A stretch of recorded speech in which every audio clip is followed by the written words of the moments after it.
आपके लिए एक माँ के स्वरूप से मैं एक सौगात लेके आई हूँ,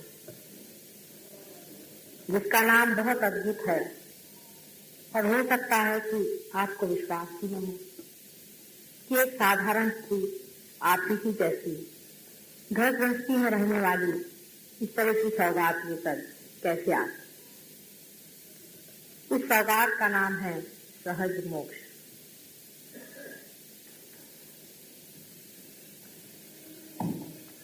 पहले कि हम ये जाने कि सहज क्या चीज है, ये जान लेना चाहिए कि मोक्ष क्या है,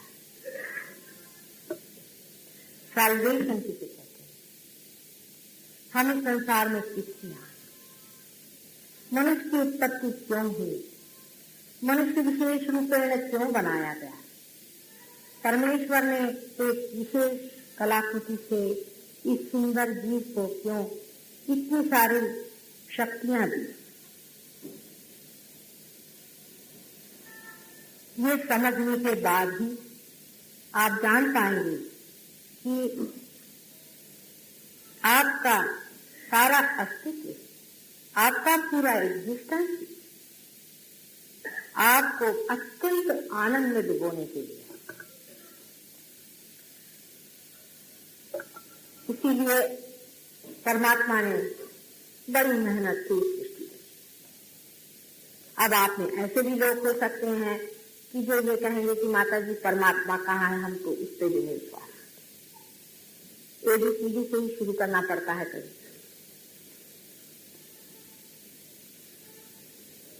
परमात्मा है या नहीं, ये बात बहुत आसानी समझ आती है अगर आप साइंस सीख रहे हो। साइंस से ही अब सिद्धता हो गई है कि परमात्मा है। आप किसी केमिस्ट्री वाले आदमी से जाकर पूछिए कि दुनिया भर के जितने भी एलिमेंट्स हैं उनको किस प्रकार व्यवस्थित रूप से परमात्मा ने एक के बाद एक बनाया है और उनको 8 दर्जों में कितनी व्यवस्थित रूप से बांटा। यह कोई चीज बगैर सोचे समझे किसी प्लानिंग से हो सकती है।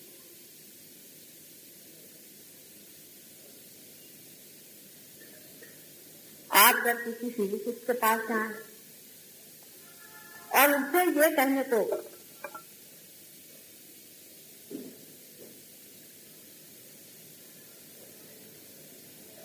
कि क्या ये जो पृथ्वी है, इस पृथ्वी की इतनी जोर की गति से घूमने वाली इस चीज ने ऐसा बना दिया है कि इस पर आदमी और आराम से बैठे, ये कौन सी चीज है? इस पृथ्वी पर अगर कहीं भी कोई जरा ज्यादा मास हो जाए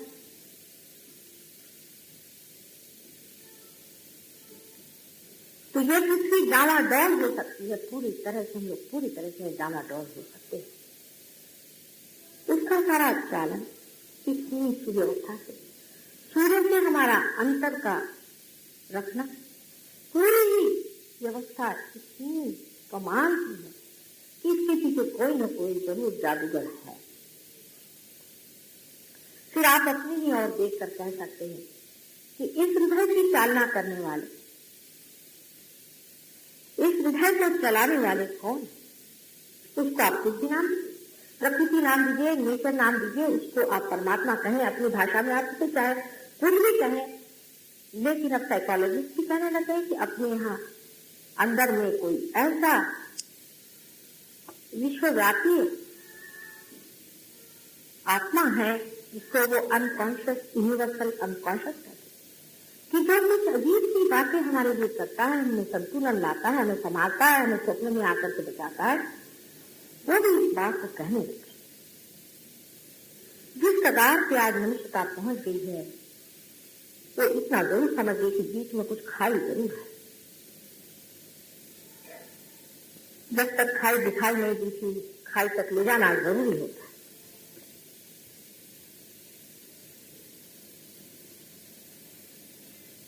उस सृष्टि ने, उस प्रकृति ने, उस परमात्मा की शक्ति ने ये सारी सृष्टि बड़ी सुंदरता से रखी। उसने 3 शक्तियों को उपयोग में लाया। एक शक्ति से तो वो स्थित है, जिससे वो अपनी शक्ति की चालना, अपने शक्ति का कार्यक्रम, उसका खेल देखते, और नहीं पसंद आता है तो संहार भी कर देते। ऐसी बहुत सी रचनाएं हुई और खत्म हुई। दूसरी शक्ति एक देखने की, विटनेसिंग, साक्षी स्वरूप रखने हुई, जिसको कि बहुत से लोग डिस्ट्रॉइंग शक्ति कहते हैं।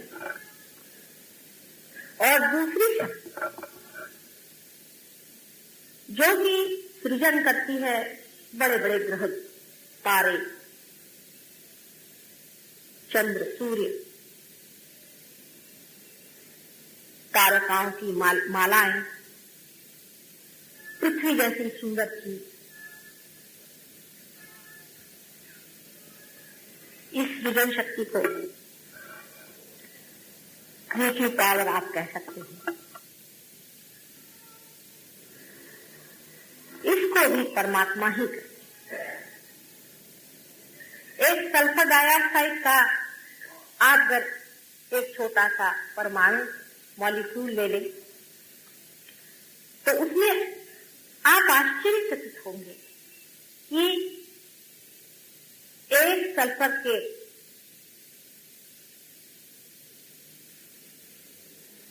अंदर से कैसा अनुकंपन, वाइब्रेशन आ रहा है।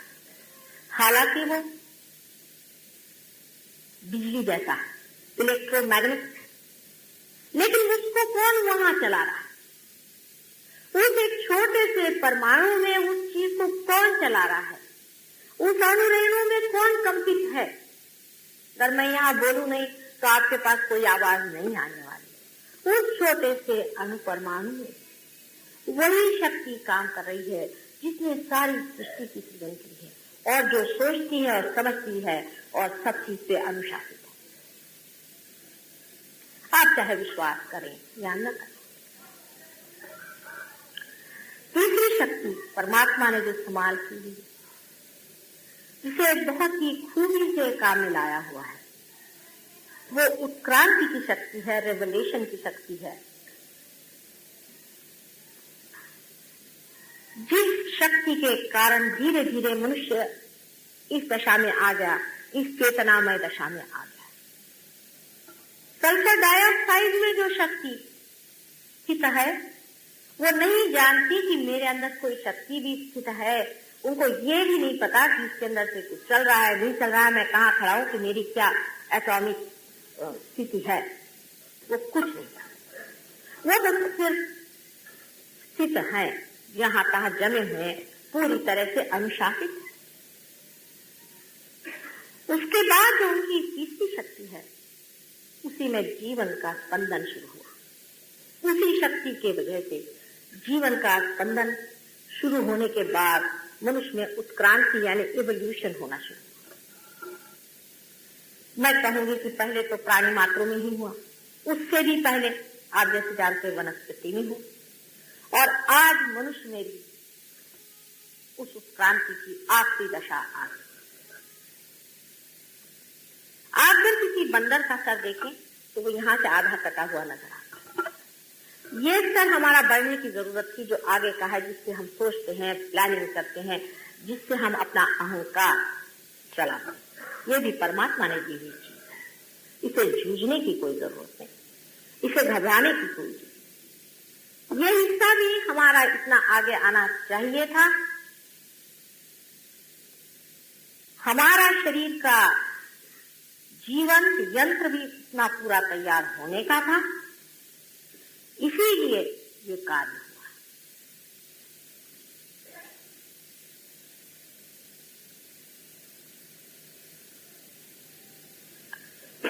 आज वो दिन आ गया है, आज वो समय आ गया है कि आप तैयार हैं।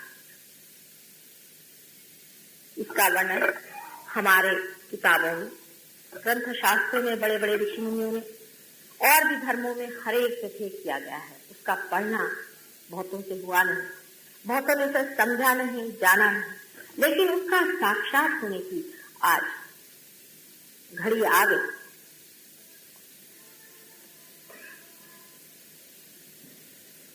इस प्रकार हमारे अंदर जो 3 डायमेंशन आज तक थे, 3 आयाम पर जो हम चल रहे थे,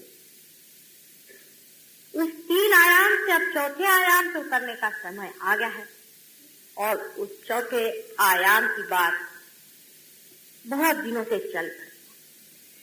इतना ही नहीं कि इसकी बात चली है, लेकिन उसका इशारा भी हमारे दिमाग में है। ये हम लोग अब समझ रहे हैं कि हमसे भी परे कोई जरूर ऐसी शक्ति है जो हमें चलाती है। आइंस्टीन के नए खोज से सारे साइंटिस्ट जो हैं अपनी अपनी जगह पे बैठ गए और हैरान हो गए कि आज तक जिस चीज को हम इतना प्रमाण और सत्य समझ बैठे थे, वो बात सही नहीं है, चीज कुछ और निकल। इस सब शक्ति का सूत्र वही चौथा आयाम है, 4th डायमेंशन। जिस सूत्र से ये सारी ही शक्तियां चलती हैं, जो ये 3 शक्तियों से परे, त्रिगुणों से परे, विचारों से परे अपने अंदर बह रहा है, उस सूत्र से एकाकार होना, उससे आइडेंटिफाइड होना,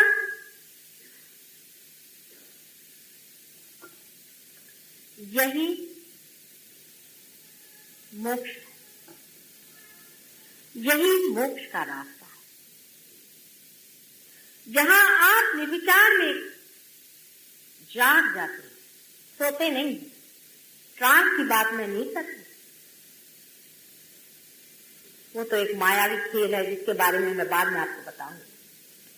मैं तो आपके होश में जागते हुए इस चीज को जानने की बात कर रही हूं, क्योंकि जानवरों का जो कुछ भी आज तक इवोल्यूशन हुआ है, उत्क्रांति हुई है, जब वो इंसान बने हैं तो उन्हें कोई होश नहीं था। वो अपने होश में कोई उन्होंने उत्क्रांति नहीं पाई, क्योंकि वो अनुशासित थे। लेकिन मनुष्य स्वतंत्र हो गया, और स्वतंत्र होने के बाद स्वतंत्रता के बाद उसने अपना रास्ता खोजा और अपने इस हिस्से को बढ़ाया है जहां से कि सोचा जाता है, प्लानिंग किया जाता है, आगे की बात देखी जाती।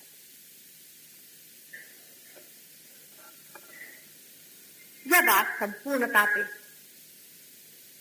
ये यंत्र तैयार हुआ है, तभी ये प्रकाश जागृत होने वाला है।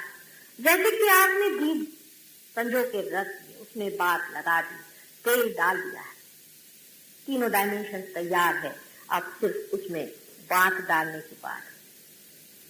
उसको किसी तरह से दीप जलाने की बात है। एक जगा हुआ दीप इसे जगा सकता है, लेकिन बगैर जगाया हुआ दीप इसको जगा नहीं सकता और सहज में ही जगा सकता।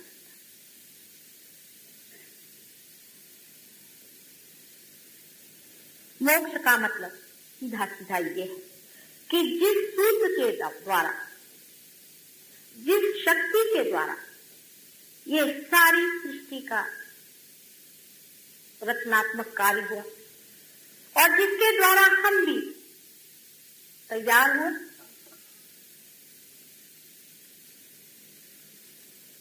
उस शक्ति में डूब जाना, उस शक्ति में एकाकार होना, उसी वक्त ये शक्तियां अपने अंदर से झटक झटक बहने लग जाती है, जैसे कि सूर्य के अंदर से प्रकाश होता है। लेकिन इस सोच विचार में और इस कूद फाड़ में मनुष्य बड़ी गलतियां करने लगा। मैं और गलतियों की बात नहीं करूंगी जो अनैतिक है, लेकिन धार्मिकता में भी बड़ी गलतियां हो गई। बहुत गलतियां हो गई हैं, सभी माफ हो सकती हैं, क्योंकि अज्ञान में बालक कुछ भी कर दे, किंतु प्रेम ऐसी परम शक्ति है कि वो सभी गलतियों को माफ करके उस परम चीज को दान, कर सकते।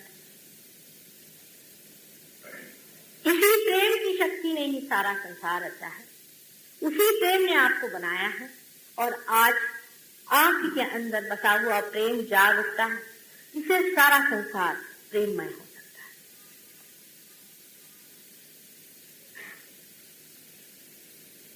भारत भूमि एक बहुत बड़ी योग भूमि है, तो शायद आप नहीं जानते हैं क्योंकि आपके अंदर वो अभी पहचान नहीं आई। जब आपके अंदर से वो चीज झकझक झकझक बहने लग जाएगी, तब आप जान सकेंगे कि इस धरती पे जो ये झकझक चीज आती है, ये किसी भी देश में कहीं भी नहीं आती है। किंतु जैसे कीचड़ में कमल खिले हों, ऐसे ही हमारे यहाँ बड़े बड़े लोग, कीचड़ बढ़ रहा है, कमल कम हो रहे हैं। कमल की सुगंध कब इतनी होगी कि जब ये कीचड़ की सुगंध को मार। अगर आपकी तैयारी है तो आपके भी कमल खिलने का समय आ गया। उसके लिए आपको क्या करना चाहिए, कैसे होगा, क्या करें? इसीलिए दूसरी बात कि सहज, सहज, सह माने विथ, साथ, ज माने जन्मी, बॉर्न। आप ही के साथ जो पैदा हुई है उसके लिए क्या करने का है? आप ही के साथ आपकी आंख है, आप ही के साथ आपकी नाक है, आप ही के साथ ये सारा शरीर है, इससे अपने ही आप सारा काम ले रहे हैं। इसके साथ क्या करने का है? उसी तरह से आपके साथ ये आपका अधिकार पैदा हुआ है। आपका यंत्र आप ही के साथ, आप ही के अंदर में व्यवस्थित रूप से संजो कर, सजा कर रखा गया है, जो कि आपकी स्वयं माँ है। वो बार बार आपके साथ जन्म लेती रही है, अनेकों बार उसने आपके साथ जन्म लिया है और वो लालायित है कि मैं अपने बच्चे को फिर से एक बार वो पुनर्जन्म दे दूं कि जिससे वो उस महान आनंद को प्राप्त करे। जैसे कि मेरे सामने एक मशीन है आज, आप जानते हैं इसको पहले खूब अच्छे से तैयार किया गया और तब मेरे सामने लाया गया है और इसमें से मेरी आवाज आपके पास आ रही। लेकिन प्रश्न ये है कि हम लोग सहज नहीं हैं। मनुष्य के लिए सहज होना अत्यंत कठिन होता है, कुत्ते बिल्लियों के लिए, पेड़ों के लिए बिल्कुल ही नहीं कठिन। एक बात छोटी सी सोचिए कि जिस दिन आप पैदा हुए उस दिन आप एक सिर्फ इंसान के रूप में पैदा हुए। चाहे आप हिंदुस्तान में पैदा थे, चाहे आप इंग्लैंड में पैदा थे, चाहे अमेरिका में होते, चाहे जापान में होते, चाहे चाइना में होते। परमात्मा ने तो ये सब इंग्लैंड अमेरिका नहीं बनाया, न चाइना बनाया, न हिंदुस्तान बनाया। लेकिन जैसे ही आप पैदा हो गए वैसे ही आपने सोच लिया कि आप एक हिंदुस्तानी। मिथ्या शुरू हुआ। दूसरी बात उसने फिर सोच में आ गई कि आपके ये माँ बाप, दूसरा मिथ्या। तीसरा मिथ्या शुरू हुआ कि आपके घर बार वाले हैं, ये गांव आपका है, ये बंबई शहर हमारा है। उसके बाद शुरू हुआ कि हमारा ये नाम है, ये हमारा काम है, ये हमारा ओहदा है। ये सब मिस आइडेंटिफिकेशन ऑफ लाइफ, सब मिथ्या। सब मिथ्या को हम कितना अपना समझ लेते हैं, उसके लिए जूझते हैं, दुनिया से लड़ते हैं, उसे आपस हटाते हैं। लेकिन जो कुछ भी मिथ्या है वो मिथ्या ही है, मिथ्या रहेगा और मिथ्या रहेगा। जो सत्य है तो एक ही है कि आप मनुष्य हैं और मनुष्य से ही आप अति मनुष्य हो सकते हैं। आप सुपरमैन हो सकते हैं, जिसमें कि आप उस दशा में पहुंच जाएंगे जहां से आप देखेंगे कि ये खेल क्या चल रहा है। परमात्मा की अपनी ही ये शक्ति आपके अंदर से इसलिए बहेगी कि आप जानेंगे कि उसकी शक्ति क्या होती है, उसके करामात क्या होते हैं, वो काम कैसे करता है। इसके लिए कोई मैं आपको पढ़ा लिखा नहीं सकती, मंत्र वगैरह से भी कुछ नहीं हो सकता, किसी भी चीज से ये चीज हो नहीं सकती। बड़े बड़े पंडित लोग आते हैं मेरे पास में, मैं तो उनकी विद्वत्ता देख करके सोचती हूँ मैं तो महामुक्ति हूँ इनके आगे। लेकिन उनसे मैं पूछती हूँ क्या आपने उस आनंद को पाया, उस परम सुख को आपने पाया जिसकी चर्चा आप कर रहे हैं? वो तो माता जी बहुत कठिन काम है, वो तो हमारे बस का नहीं, उसके लिए तो ये करना होगा, उसके लिए वो करना होगा, हमारी शुद्धि करनी पड़ेगी। काय की शुद्धि कर रहे हैं? हम तो माँ हैं, हम करेंगे आपकी शुद्धि। वो इस बात को नहीं मानते। विद्वानों की कोई माँ नहीं होती, कुछ नहीं होती, वो सबसे बड़े होते, इतने पढ़े लिखे हो जाते कि उनकी माँ भी कोई नहीं होती। ऐसा पढ़ा लिखा आदमी सहयोग के काम नहीं आता। एक तरह का एक विचित्र अहंकार दिमाग में आ जाता है। मैं ये नहीं कह रही हूँ कि मनुष्य में अहंकार नहीं होता, अहंकार तो होता है और प्रति अहंकार भी होता है, ईगो भी होता है, सुपर ईगो भी होता है, उस पर मैं कल आपसे बातचीत करने वाली हूँ। लेकिन उसका जो विद्रूप रूप सामने आता है, उसकी जो उलझने हमारे सामने आती हैं, वो इस तरह से हमें जकड़ी रहती है कि मनुष्य उसे छोड़ने की तैयार। उदाहरण के लिए जैसे मैं अमेरिका गई, अब देखिए विद्वानों की बातें, आपको आश्चर्य होगा, ऐसे विद्वान लोग बातें करते हैं। मुझसे कहने लगे कि माता जी आप ये जो कर रही हैं इसका कुछ रुपया आपको चार्ज करना चाहिए, कुछ फीस लगानी चाहिए, क्योंकि तो फला फला आए थे वो $275 लेते हैं और आप मुफ्त में बांट रहे हैं, तो लोगों को इसकी कोई कीमत नहीं, जो उनको डंडे मार के देगा उसी से। मैंने कहा क्या महामूर्ख है, इनसे कैसी बात की? मैंने कहा भाई तुम मेरे प्यार की जो कीमत लगाना चाहे लगाओ, कितना दे सकते। अब जब तुम अपने माँ के प्यार की भी कीमत लगाने को बैठ गए, यानी इस महामूर्खता को क्या कहा जाए कि वो परमात्मा को भी सोचते हैं पैसे से कमा सकते। मनुष्य को इतना अहंकार इस पैसों से हो गया है कि वो सोचता है कि परमात्मा को भी कमा सकता है। वही हाल हमारे मंदिरों में हो गया है, मस्जिदों में हो गया है, चर्चों में हो गया है। जहाँ जाइए वहीं ये धर्म की दशा हो गई है। इसका क्या ज्ञान, इसमें कौन सा ज्ञान, इसमें कौन सी विद्वत्ता है? मुझे बताइए आप कि आप मंदिरों में कहते हैं कि भाई चलो मेरा 101 रुपये चढ़ावा ले लो और मुझे मुक्ति दो। आप पैसों से परमिट खरीद रहे हैं। आप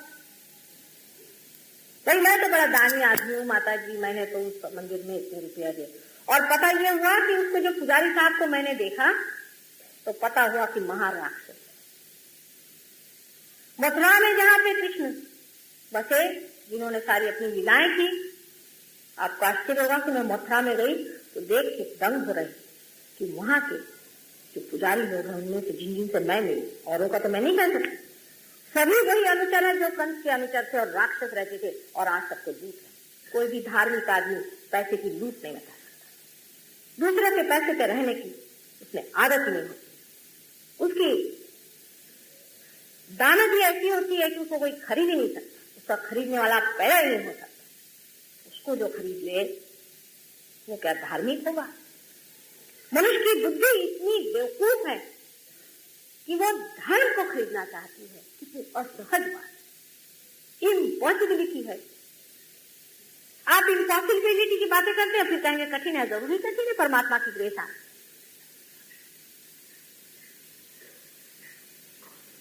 कितनी असहज कल्पना है कि आप परमात्मा को पैसे देकर खरीदें। लेकिन आप देखिए, मैं जब से पैदा हुई हूं मैं देखती हूँ कि धर्म के नाम पर सिर्फ यही धंधा चला।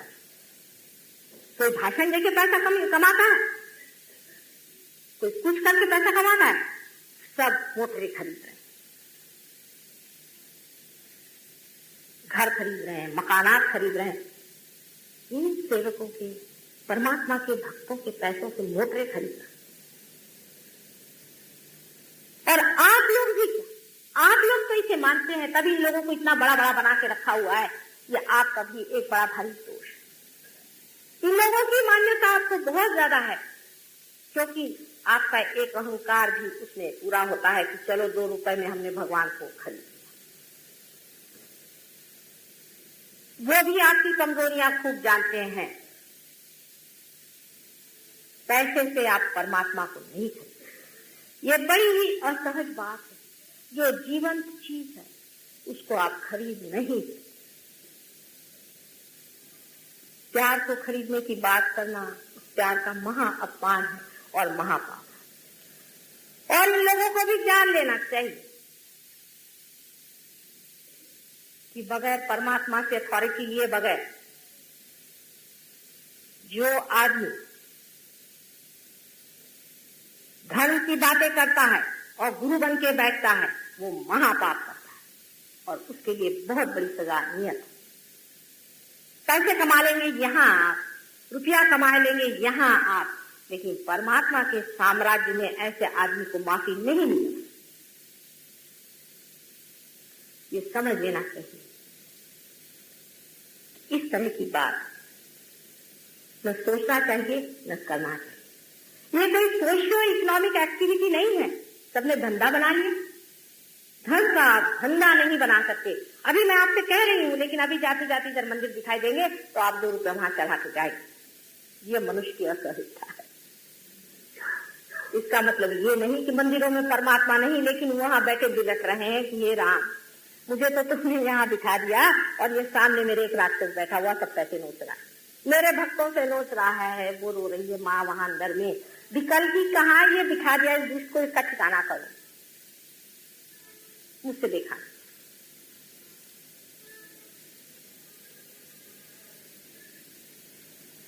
असहज, सारी ही बातें असहज में आती। दूसरा तरीका यह है कि आप अपनी शुद्धि करा रहे हैं। पहले तो शुद्धि होती दूसरे ही करके, पैसे दे दे करके भी बहुत से लोग शुद्धि करते नहीं हुई पैसे से, तो मन से हम अपनी शुद्धि करा रहे हैं। जो करने वाला है वही तो गड़बड़ है। जो करने वाला आपके अंदर है वही गड़बड़ है। उससे आप क्या करा रहे हैं? जैसे कि आपने ये तय कर लिया कि हमें शुद्धि करानी है,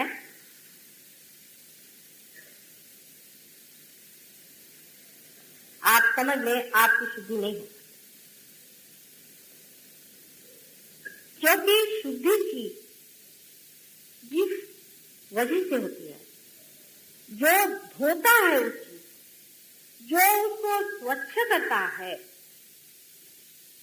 वो पानी ही आपके पास में नहीं है। वाटर ऑफ लाइफ इसको क्राइस्ट ने कहा था।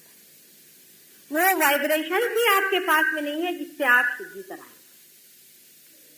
मैं शुद्धि के तो बिल्कुल विरोध में नहीं हूँ, लेकिन बेवकूफी के विरोध में हूँ कि आप अपने हाथ यूं यूं का घुमाए तो आपकी शुद्धि नहीं हो सकती।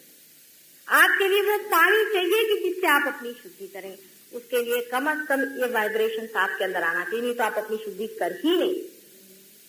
ये साबुन आपके पास आना चाहिए जिससे आप अपनी शुद्धि करें।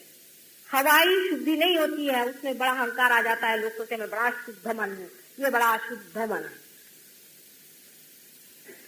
शुद्धि कराने के लिए आत्म साक्षात्कार पहले होना। जैसे अब मंत्रवाद, मैं मंत्र के विरोध में कभी भी नहीं हूं, कभी रहूंगी भी नहीं, लेकिन समझ लेना चाहिए कि हम अगर किसी को टेलीफोन कर रहे हैं तो उसका कम से कम कनेक्शन तो जुड़ जाए। नहीं तो किसको टेलीफोन कर रहे हैं? अपना फोन खराब कर रहे हैं।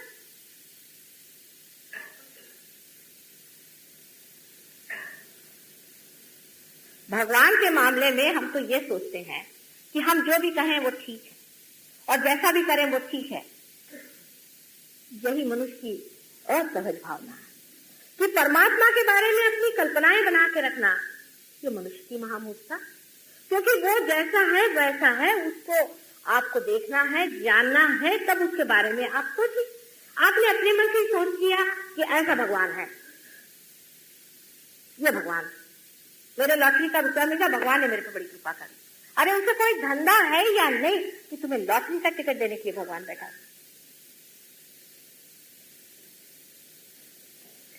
परमात्मा जैसा है वैसा है और जो आपको देना है वही देगा, आपके कहने से नहीं देने वाला। कल अगर कोई बच्चा मुझसे आकर कहे कि माँ मुझे जहर दो, तो क्या मैं उसको जहर दूंगी?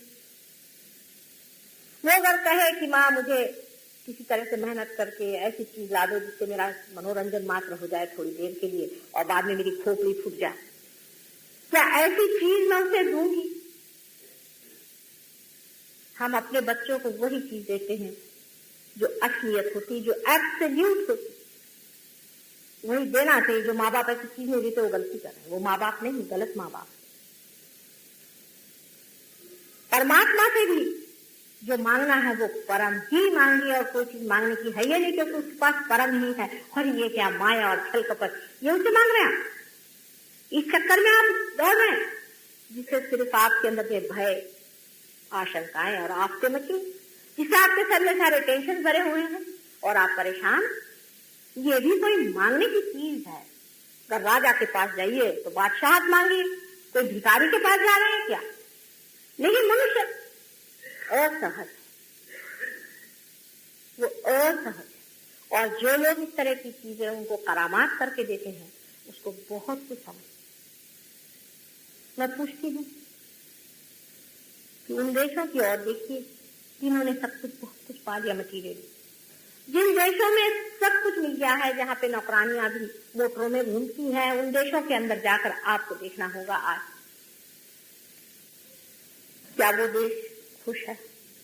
वहां इतनी आत्महत्याएं क्यों होती हैं? सब बच्चों ने घर द्वार क्यों छोड़ दिए? घर से वो क्यों भागे हुए हैं? क्या बात है? किस कारण ऐसा हो रहा है? सोचना चाहिए।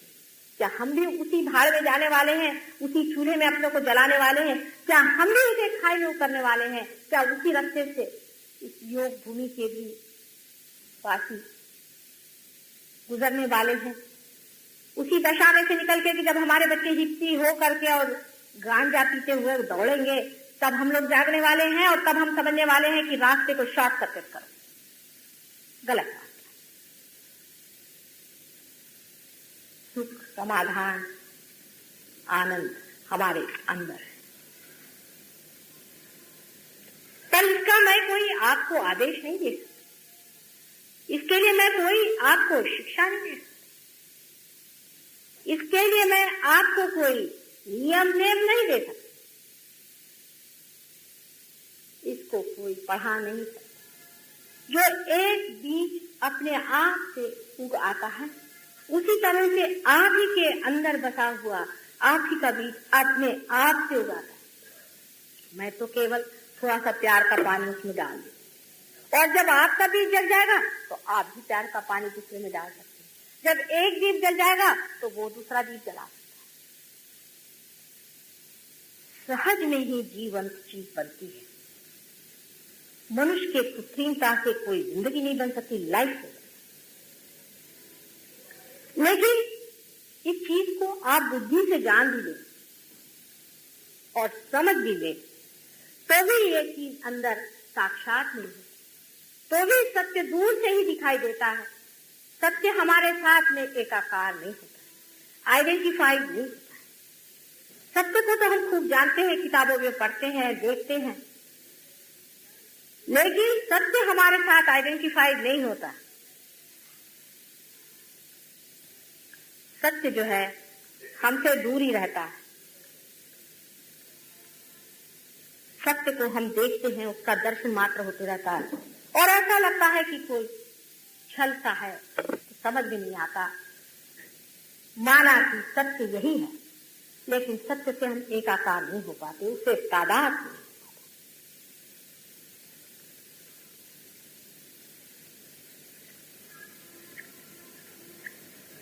क्या वजह है? जानबूझ करके ही कोई वजह है, वो कल बताऊंगी मैं। वजह क्या है वो तो कल बताने वाली हूँ, लेकिन आज तो मुझे यही बताने दीजिए कि इसकी पार्श्वभूमि क्या है। कि यह चीज सहज में होती है, कुछ करने से होती नहीं, अपने आप से होती है, और यही होने वाली। ये नया डायमेंशन खुलने ही वाला है, और वो क्योंकि आपके होश में होने वाला है, इसलिए किसी को इसके बारे में कहने का। मुझे आपको गुरु नहीं मानना चाहिए, मेहरबानी करके। मैं तो माँ हूं। माँ तो बच्चे की चरण भी धोती है, उसको नहलाती है, उसको प्यार करती है। वो सिर्फ देती ही रहती है, वो कुछ चाहती नहीं, कुछ मांगती नहीं। वो तो सिर्फ प्रेम ही करती है, उसको चाहे मारो पीटो, उसकी दुर्दशा करो, लेकिन वो प्रेम में ही रहती है। और जब आपको भी ताड़ना देती है, वो भी प्रेम ही मिलेगा। सभी कुछ प्रेम ही में हो रहा है। फिर आप क्या कर सकते हैं?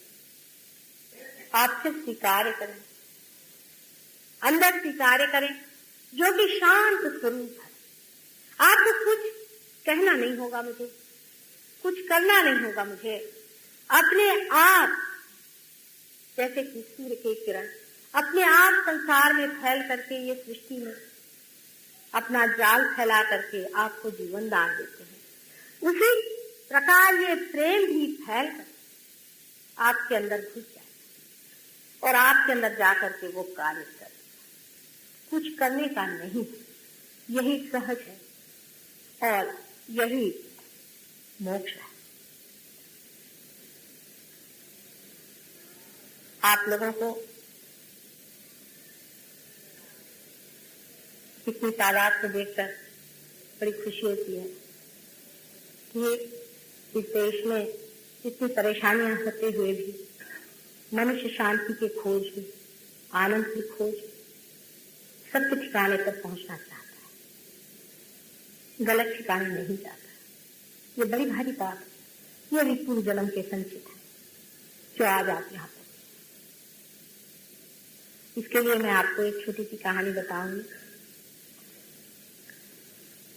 एक बार नल ने कली को पकड़ लिया था। नल तो आप जानते हैं, राजा नल। हिंदुस्तान में तो इतना एक्सप्लेनेशन करना नहीं पड़ता, सब लोग जानते हैं।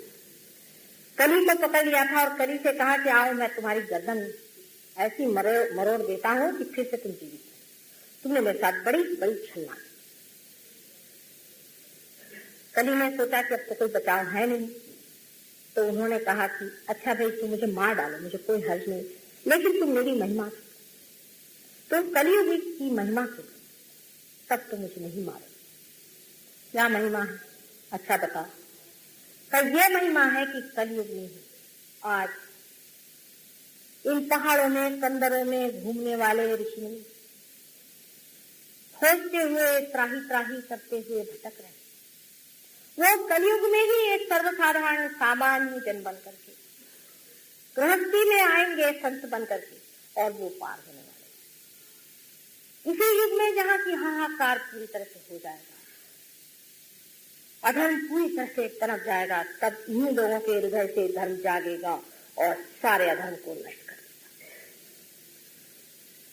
देगा। यही कलयुग की महिमा है। अगर तुम चाहो तो मुझे खत्म कर दो, लेकिन इन सब का सुख। और वही बात आज साक्षात मुझे दिख रही कि वो समय आ गया है, इसी कलयुग में ही ये कार्य होने वाला है। कैंसर जैसी बीमारी, मैं आज भी दावे के साथ कह सकती हूँ, पहले भी कहा है, सिवाय सहयोग के किसी भी चीज से ठीक नहीं।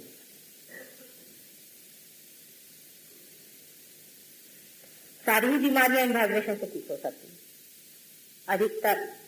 लेकिन बीमारियों में कोई इंटरेस्ट नहीं लेना चाहिए। अभी तो डॉक्टर पहले तैयार कर लें, पहले डॉक्टर तैयार हो जाए, 1000 ऐसे डॉक्टर हो जाए, बस बहुत। और उसके लिए आपको डॉक्टर भी पास करना नहीं होगा, क्योंकि यहाँ तो ऐसे हाथ करना है और ऐसे हाथ करना है, यूं हाथ करना है, बस वाइब्रेशन आ गए, उनको घुमा देना है, काम खत्म। इशारे पे नाचेगी सारी प्रकृति। जब आपके अंदर से एक चीज बहने लगेगी, आपको आश्चर्य हो कितने सहज में ही आप ये कार्य को कर सकते हैं। बहुत ही सहज में, और आपको अपने ऊपर आश्चर्य होगा। बहुत से लोग ये कहते हैं, माता जी हम तो बड़े पापी हैं, हमें कैसे हो सकता है? मैंने कहा मेरे सामने ऐसे नहीं कहो। कोई बच्चा अपने माँ से जाके कहे कि माँ बहुत पापी हूं मैं, तो माँ सिर्फ रोएगी और कुछ नहीं कर। ऐसे मेरे आगे नहीं करो। ऐसा कौन सा तुम्हारा पाप है जो मैं नहीं खा सकता? ऐसी कौन सी तुम्हारी गंदी बात है जो मैं शोषण नहीं कर सकती? ऐसी कौन सी दुर्घटना है जो मेरे पेट में नहीं आ सकती? मैं सभी चीज को संभाल सकती। माँ की शक्ति ऐसी प्रचंड, उसको न ललकार। तुम कोई पापी है? कौन पापी? किसी के अंदर जल्दी हो जाता है, किसी के अंदर लेट होता है। क्योंकि जब आप इस पे दौड़ पड़ते हैं, जब आपका वो रास्ता शुरू हो जाता है, तब मेहनत करनी। बहुत से लोग तो बगैर मेहनत के ही स्टेडी हो जाते हैं। जैसे हमारे यहाँ एक आए हैं, अमेरिका से इन्होंने बहुत कार्य कर दिया, एक ही बार में पहुंच गए तो पहुंच। लेकिन बहुत से लोग दामादौड़ करते हैं, खासकर बच्चे बड़े सहज होते हैं, वो एक बार पार हो जाते हैं, फिर कभी नहीं उनको प्रॉब्लम होता, वो वैसे जमे रहते हैं। लेकिन बहुत से लोग ऐसे होते हैं कि जो पार हो जाते हैं लेकिन फिर पकड़ते हैं, फिर पार हो जाते हैं, फिर पकड़ते। अभी एक मुझे नाथपंथी बाबा जी मिले थे, आते साथ उन्होंने चरण छुए, चले माता जी मेरा आज्ञा चक्र और विशुद्धि अभी पकड़ा हुआ है, साथ साथ उन्होंने कह दिया। कल बड़ी मेहनत से मेरी कुंडलिनी चढ़ाई, मैंने बड़ी मेहनत से मिली। एक साधु जी ने तो मुझसे क्या इन लोगों से सबसे बताया कि 21,000 वर्ष तपस्या के बाद मेरे तो वाइब्रेशन फूटे। माता जी ने तो मार प्यार के तुम लोगों को दे दिया, पता नहीं क्या तुमने पूरे जन्म में पुण्य किया था। मैंने तो लकड़ी काटी, इतने साल जंगलों में रहा, किसी दुनिया से मिला नहीं, तब कहीं जाकर 21,000 वर्ष मेहनत करने के बाद, जन्म जन्मांतर के बाद में मेरे वाइब्रेशन फूटे और तुम लोग मुफ्त में पा लिया, और रात दिन माँ तुम्हारे हाथ पैर धोती रहती, क्योंकि आप असाधारण काम कर रहे थे। जंगल में जाने किसने का, सीधे से घर में रहते, शादी ब्याह करके बच्चों तो ठीक होता। कोई माँ को अच्छा लगता है बच्चा सन्यासी? अपनी जान मारने की क्या जरूरत है? शांति से रहो, आराम से रहो, खाओ पियो, मौज करो। अब मौज करो कहने ही साथ फिर शुरू होगा दूसरा धंधा। आदमी का तो दिमाग मेरी समझ में नहीं आता। मैंने कल कह दिया कि मौज करो तो चले शराब खाने के लिए। सबसे तो कमाल ये लगता है कि जो लोग शराब को मना कर गए उन्हीं के शिष्य पक्के शराबी। जो चीज जो कह गया उसके बराबर अपोजिट सीधे हो रहा। अभी मैं तेहरान भी गई थी, वहां देखा, मैंने कहा मोहम्मद साहब तो एक चीज कह गए कि शराब मत पियो, तो वहां शराब पे उमर खयाम ने तो कविताएं लिख रखी, उसके स्टैचूज बना के रखे उमर खयाम। मैंने कहा इसको तो जूते मारो, इसने शराब के मंदिर बनाए और वो भी तुम्हारे जमीन पर जहां मोहम्मद साहब जैसी हस्ती हो गई। अरे कुछ अकल करो, कुछ समझ करो। हिंदुओं से एक बात बताई कि सबके अंदर एक ही परमात्मा रहता है और तुम्हारा बार बार जन्म होता है। तुम कभी महार भी हो सकते हो, कभी ब्राह्मण भी हो सकते हो, कभी मुसलमान भी हो सकते हो। वो इतने कट्टर हो गए। पुना में गई थी, वहां से पहुंचे, साहब आप तो ब्राह्मण नहीं, आप धर्म पे कैसे बोले? मैंने कहा कौन ब्राह्मण? सामने आए तो यूं हालत। मैंने कहा ये क्या अपना ब्राह्मण तो संभालो, ये क्या हो रहा है? थक क्यों काप रहे? कल आप शक्ति इसलिए हम काप रहे। मैंने कहा ये पागल आदमी खड़ा, ये भी काप रहा, खुद भी काप रहे, तुम दोनों एक, ये बाकी के क्यों नहीं काप रहे? ब्राह्मणत्व तब होता है, मुसलमान तब होता है, ईसाई तब होता है जब वो जाग जाता है, जब उसका पुनर्जन्म होता है। उससे पहले ये सब ब्रांड कौन लगा रहा है? किसको अधिकार दिया? किसने बताया? सब ब्रांड लगा घूम रहे, हम फलाने, हम दिखाने। अरे ये तो भगवान क्या नहीं चलती है नोटें, इधर उधर चला लो। तो भगवान के पास में तो असली वाली नोट चलेगी, नकली वहां चलता ही नहीं है किसी भी तरह से, कुछ भी घपला कर। इसलिए जो झूठी नोटें लगाएं कि हम फलाने हैं, हम दिखाने हैं, हम चमके हैं, ये वहां चलने वाला नहीं। और जो लोग ऐसी फालतू चीजों में विश्वास करते हैं और कट्टरता रखते हैं अपने अंदर में, वो सहज योग के योग्य नहीं। अपने ही धर्म का अपमान करें। मुसलमान अपने धर्म का अपमान करें।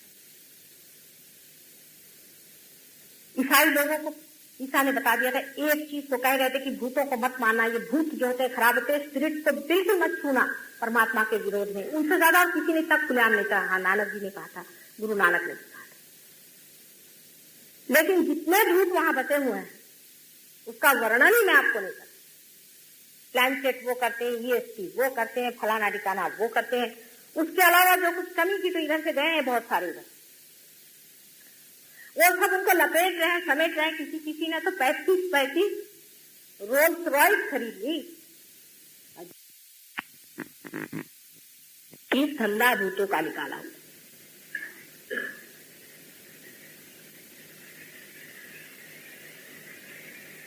इस तरह की चीजें, जिस चीज को कहा गया वही चीज उसके ही उल्टे जो धर्म सिखाता है वो धर्म नहीं। धर्म को पूरी तरह से पहचाना, और खासकर हिंदू धर्म जैसा ऊंचा धर्म जिसमें कि ऋषि मुनियों ने न जाने कितना ही पता लगा लिया है, कितना इतनी बारीक बारीक चीजें इन्होंने पता लगाई। कभी कभी आश्चर्य लगता है कि ये मानो इन्होंने कैसे इतना जाना, इतनी बारीक बारीक बातें कैसे जानी। मैं जब देवी महात्म्य को पढ़ती हूँ तो मैं सोचती मार्कंडेय स्वामी क्या माइक्रोस्कोप लेकर लगे थे? अरे साहब इतना बारीक उन्होंने कैसे जाना। जब मैं आदि शंकराचार्य को पढ़ती हूँ तो दंग रह जाती हूँ, कैसे उन्होंने एक एक छोटी बात का कि हूं का मतलब क्या है, हाँ का मतलब क्या, रीम का मतलब क्या, कैसे पता लगा? एकदम शरणागति। बहुत मुश्किल काम है, बहुत मुश्किल काम है। पता नहीं कैसे सब पता लगा। इतने बड़े धर्म की स्थापना जो हुई है, कोई एक आदमी पर नहीं, कट्टरता को सवाल ही नहीं उठता, हिंदू धर्म में होना ही नहीं चाहिए। और जो इन लोगों ने पता लगाए हुए हैं वो सब सच्चे हैं, लेकिन उनके रटने से और पढ़ने से उस सत्य का आपको दर्शन नहीं हो सकता है जब तक आप सत्य का अंदर साक्षात न करें, आप स्वयं सत्य स्वरूप न हो।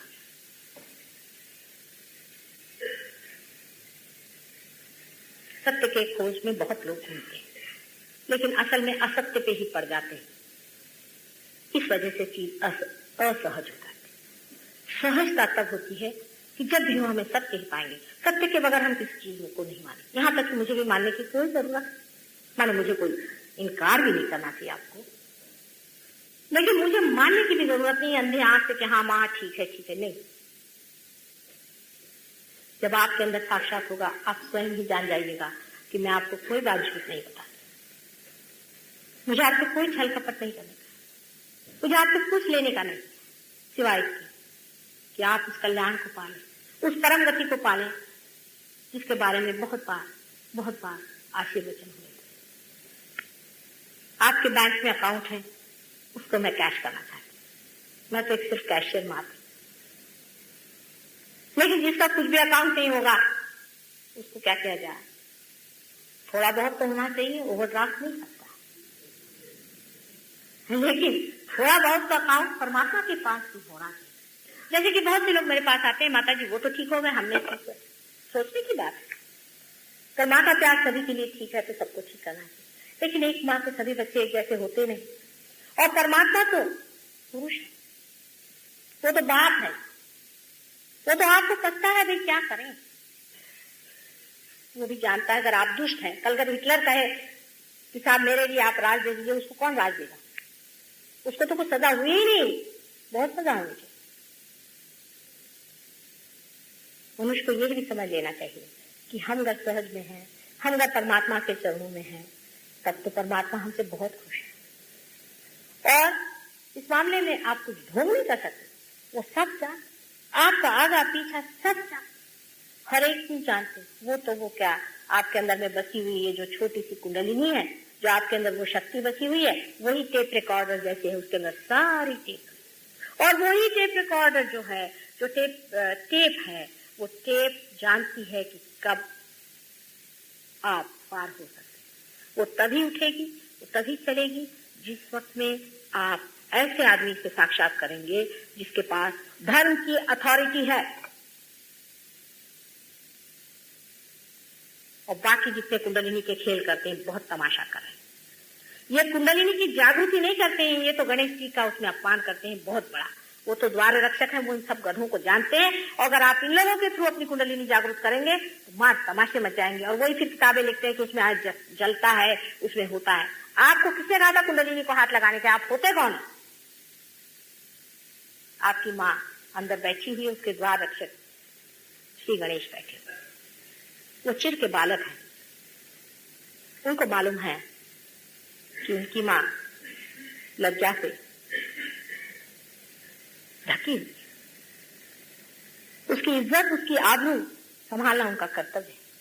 आप जब गलत रास्तों से उन पर अपना अधिकार जमाना चाहते हैं, वो तो कुछ भी नहीं करती हैं, लेकिन उनका जो लड़का है ना, ये बड़ा गुस्से, सुनता नहीं, उसको कितना भी समझाओ सुनेगा नहीं। ऐसा बिगड़ जाता है कि आपकी आदत हो जाती है। और फिर एक साहब अभी दिल्ली में मेरे पास आया, कह रहे मेरी कुंडलिनी जागृत हो ले, गर्मी के मारे हालत खराब है। मैंने कहा कुंडलिनी तो इतनी ठंडी है कि उसका टेम्परेचर -273 डिग्री है, मतलब एब्सोल्यूट 0। वो तो एकदम ठंडी चीज है और ठंडे वाइब्रेशन आते हैं उससे। और जो गर्मी हुई ना, वो आपकी अकल मारी गई थी। कल मैं सब कुंडलिनी जब उठती है, किस तरह से उठती है, कुंडलिनी चीज क्या है, उससे घबराने कोई चीज नहीं, वो आपकी माँ ही है। आपके अंदर कहाँ बैठी हुई है, वो मेडिकली से क्या कहते हैं, साइंटिफिकली क्या कहते हैं, साइकोलॉजी में क्या कहते हैं, ये सब आपको समझाऊं।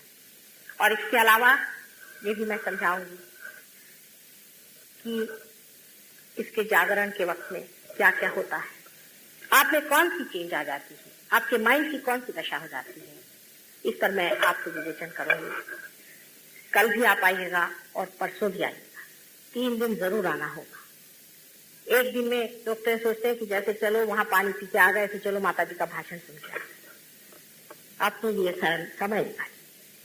आजकल हम लोग घड़ियां बांधते हैं समय बचाने के लिए, सिर्फ एक चीज के लिए हम समय बचा रहे हैं। अगर आप लोग सोचे तो अपने उत्क्रांति के लिए, अपने असेंट के लिए, अपने जंप के लिए, और किसी चीज के लिए हम समय नहीं बचा रहे हैं। या हम समय बचा करके सिनेमा में जाएंगे, मैं सिनेमा के विरोध में नहीं, लेकिन समय अगर बच रहा है आपका कहीं भी, तो वो पहले अपने उत्क्रांति में देना। 3 दिन का आप लोग जरूर समय दें और बड़ी तादाद में कल आए और इसको पाएं। पाने की चीज ये है, बहुत आसानी से हो सकता है। अभी इसके बाद भी थोड़ा सा इसका हम प्रैक्टिकल आपको दिखाने की कोशिश करेंगे। जो आपको मिलेगा आपके अंदर, बहुतों को हो भी जाएगा, एक क्षण में हो जाता है, एक क्षण में आदमी हो जाता है। लेकिन उसकी तैयारी अगर हो, समझ लीजिए आपको कोई फिजिकल एलिमेंट है, आपको कोई शारीरिक व्यथा है, तो कुंडलिनी रुकती है, मुझे कहती है कि आप इसको ठीक करो, तब मैं उठूंगी, तो मैं ठीक भी कर देती हूँ और इसी सिलसिले में आप ठीक भी हो जाते हैं। लेकिन ठीक करना कोई मेरा कर्तव्य नहीं, वो तो कुंडलिनी करती है, वो करवाती है। लेकिन जो आदमी कभी ध्यान में भी ना आवे, जिसको परमात्मा के प्रति कोई रुचि भी नहीं हो, वो आए मेरे पास, माता जी मैं आपके पास, जैसे मराठी में कहते मुद्दा मुना लो, मैं जानबूझ के आया हूँ। तो मैंने पूछा काहे के लिए आप आए? मैंने सोचा कि भागते हुए मेरा बेटा कोई चला रहा है क्या, कल मेरे मामा के, दादा के, फलाने के, ठिकाने के उसका कैंसर हो गया है, तो माता जी उसको ठीक। मैंने कहा भाई ये मेरी समझ में नहीं आता कि मुफ्तखोरी की भी इधर जो बात शुरू है, तो ये भी कोई मुफ्तखोरी की हद हो गई। जो लोग सहयोगी हैं, जो पार हो गए, उनको वरदान है, उनको शारीरिक, मानसिक, बौद्धिक तीनों चीजों का वरदान है। इतना ही नहीं, लेकिन संसारिक भी वरदान है। जितने भी लोग पार होते हैं, जो भी लोग पाते हैं, बहुत से लोग पिछली मर्तबा भी पार हुए, आप में से भी कुछ बैठे हैं, वो कभी भी सामूहिक तरीके से आते हैं। इसलिए आपको जान लेना चाहिए कि ये जो उत्क्रांति हो रही है, ये सामूहिक है, ये विराट की, संपूर्ण की है। एक अकेला बैठ करके करने वाली तो हिमालय पे करनी होगी, लेकिन कलयुग में एक संपूर्ण विराट सामूहिक है। पूरा समाज की समाज इवॉल्व होना पड़ेगा, पूरा विराट का शरीर जागरूक होना पड़ेगा। एक इंडिविजुअल की ये बात नहीं है। ये जब आप ध्यान में आएंगे, आप समझ लेंगे कि क्यों माता जी ऐसा कहे। क्योंकि किसी का एक चक्र ज्यादा बढ़ता है तो किसी का कम बढ़ता है, किसी के कुछ होता है, किसी का कुछ होता है। वो आपस में चेकिंग करनी पड़ेगी, आपस में लेन देन करना पड़ेगा, आपस में बांटना पड़ेगा, अपनी अपनी शक्तियां लेनी देनी पड़ेंगी, तभी काम बनेगा। उसके बगैर ये चीज तैयार नहीं होने वाली। ऐसे तो बहुतों को दिया है, बहुत से मिनिस्टर्स को दिया है, बहुत से बड़े बड़े पदाधिकारियों को दिया है, और राजाओं, महाराजाओं, और पता नहीं कौन कौन विद्वानों को, रैंगलरों को, और किसके नाम में बहुतों को दिया। लेकिन सब अपने घर में बैठे, माता जी ने हमें बड़ा आनंद दिया। फिर जब कभी मिलता, माता जी मेरे वाइब्रेशंस तो चले गए, क्या बात, अभी तुम्हारे तो 3 चक्र पकड़े गए हैं, वाइब्रेशंस तो चले जाएंगे, तुमको आना चाहिए ध्यान में। माता जी मेरे पास टाइम नहीं ना, मैं बहुत बड़ा आदमी हूँ। इतने आप बड़े हो गए कि आपको अपने लिए भी टाइम नहीं, तो बेकार है आपकी जिंदगी। ऐसे लोग जैसे वो चिंपैंजी वगैरह हो गए थे ना, मिसिंग लिंक, वैसे हो जाएंगे, जो अपने को अतिशय बड़ा समझते हैं, पैसे की हवस में, ओहदे के हवस में, पोजीशन के हवस में, सत्ता के, प्रतिष्ठा के हवस में जो लोग अपना समय बर्बाद कर रहे हैं, उनका कुछ भला नहीं होने वाला। खास सहयोग में उन्हीं का भला होगा जो थोड़ा सा समय अपने लिए भी निकाल सकते हैं, अपने लिए भी चल सकते हैं, उन्हीं का भला होगा। यह आपके खुद चॉइस की बात है, यह आप अपने फ्रीडम की बात है, आपके अपने सोचने की बात है। इसमें कोई फोर्स नहीं कर सकता है। अगर आपकी इच्छा नहीं होगी, अगर आपका विल नहीं होगा, आपकी स्वतंत्रता में आपने इसे स्वीकार ही नहीं किया हो, तो आपको राजा कैसे बनाया जाए? कोई जबरदस्ती ठेल ठाल के थोड़ी बिठाया जाए। आपकी स्वयं तैयारी होनी चाहिए, इच्छा होनी चाहिए, और पूर्ण स्वतंत्रता से होनी चाहिए। इसलिए नहीं कि मैं कह रही हूं, बिल्कुल भी नहीं, क्योंकि आप अंदर से आंतरिक महसूस कर रहे हैं, इसीलिए। मैं कौन की कहने वाले आपके लिए आज, अभी तो कुछ नहीं, सब कुछ आपकी हो जाऊंगी तब बात दूसरी। जब आपका पुनर्जन्म हो जाएगा तब आपका हमारा रिश्ता हो जाएगा टूट, लेकिन अभी तो नहीं। तब तक आप पूर्णतः अपने को स्वतंत्र हैं, आप इसका चॉइस करें, सोचें और इसको पालें।